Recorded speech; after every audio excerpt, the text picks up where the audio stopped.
ओम नमः शिवाय। हर हर महादेव। हमें कर्म कैसे फल देता है?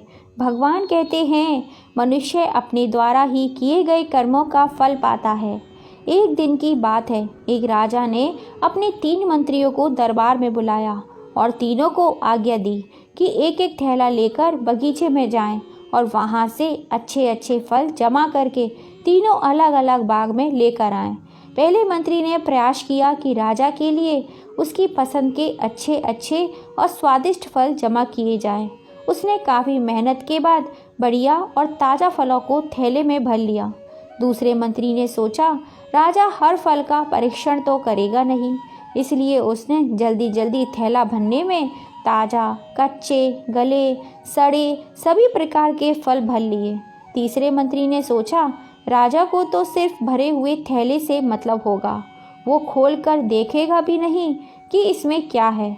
उसने समय बचाने के लिए जल्दी जल्दी उसमें घास और पत्ते भर लिए, अपना समय बचाया।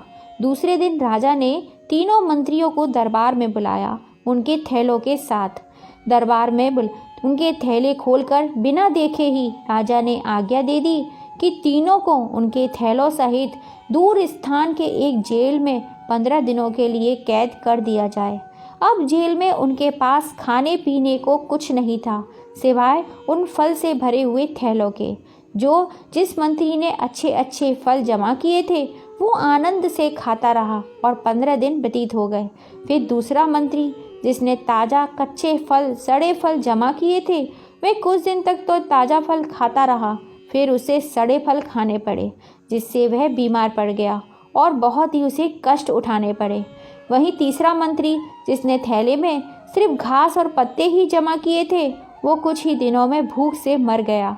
अब आप अपने आप से पूछिए कि आप क्या जमा कर रहे हो। आप इस समय जीवन के बाग में हैं, जहाँ चाहे तो अच्छे कर्म जमा करें और चाहे तो बुरे कर्म, मगर याद रहे जो आप जमा करोगे वही आपको जन्मों जन्मों तक काम आएगा।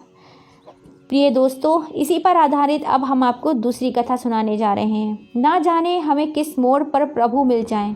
बहुत ही सुंदर और ज्ञानवर्धक कहानी है। कहानी को बीच में आधा अधूरा छोड़ के मत जाइएगा।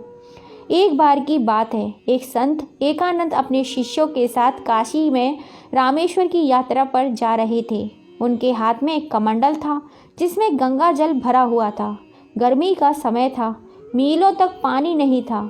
एक संत एकनाथ ने देखा कि एक गधा प्यास से तड़प कर मरने वाला था। उन्होंने पानी का कमंडल उसके मुंह में उड़ेल दिया। गधा प्यास बुझाने के बाद उठकर खड़ा हो गया। शिष्यों ने जब ये दृश्य देखा तो वे संत जी से बोले, यह आपने क्या कर दिया? अब भगवान शिव का अभिषेक कैसे होगा? एकनाथ जी बोले, अरे क्या तुमने नहीं देखा? स्वयं देवादिदेव रामेश्वरी तो थे, इस जीव के रूप में आए थे। कितने कृपालु हैं वे, स्वयं ही आ गए और हमें वहां तक जाने का कष्ट भी नहीं उठाना पड़ा। कभी भी किसी का दिल नहीं दुखाना चाहिए, क्योंकि ईश्वर आपके समक्ष किस रूप में प्रकट हो जाए। दोस्तों, आपको छोटी छोटी ये ज्ञानवर्धक कहानी पसंद आई हो तो प्लीज़ ज़्यादा से ज़्यादा इसे फैमिली फ्रेंड में शेयर कीजिएगा। और वाकई में ईश्वर किस रूप में हमारे सामने आ जाए हमें नहीं पता, इसलिए अपने सामने आए हर ज़रूरतमंद की ज़रूरत को पूरा करने की पूरी कोशिश कीजिए। और अगर अब तक लाइक एंड सब्सक्राइब नहीं किया है तो जल्दी से कर लीजिए इसी तरह की ज्ञानवर्धक और मोटिवेशनल कहानियाँ देखने के लिए।